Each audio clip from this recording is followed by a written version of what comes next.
সমাচার দর্পণ পত্রিকার সম্পাদক ছিলেন জন ক্লার্ক ম্যাশমন। ঈশ্বরচন্দ্র বিদ্যাসাগরের আত্মজীবনী, আত্মচরিত। রবীন্দ্রনাথ ঠাকুরের পূর্বপুরুষের আদি বসতি ছিল খুলনার দক্ষিণদিঘি।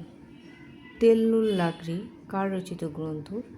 এটি তেল্লুল লাকড়ি প্রমথ চৌধুরী রচিত গ্রন্থ। বাংলা সাহিত্যে প্রথম সার্থক ট্র্যাজেডি নাটক কৃষ্ণকুমারী। কপালকুণ্ডলা কোন প্রকৃতির রচনা? এটি রোমান্সমূলক উপন্যাস। এখানে একটা কোশ্চেন এসেছে, কোনটি রবীন্দ্র রচনার অন্তর্গত নয়? অর্থাৎ কালের যাত্রার ধ্বনি শুনতে কি পাও? প্রাণের মানুষ আছে প্রাণে, তাই হেরি তাই সকলখানে। কি আঁচল বিচায়েছ বটের মূলে নদীর কূলে, এগুলো সব রবীন্দ্রনাথ ঠাকুরের রচনা। দ্রৌপদী কে ছিলেন? আমরা জানি যে দ্রৌপদী মহাভারতের 5 ভাইয়ের একক স্ত্রী। মিলির হাতে স্টেন গান গল্পটি লিখেছেন আখতারুজ্জামান ইলিয়াস। হুলিয়া কবিতাটি নির্মলেন্দু গুণের লেখা। নিচের কোন সাহিত্যিক আততায়ীর হাতে মৃত্যুবরণ করেছেন? সোমেন চন্দ।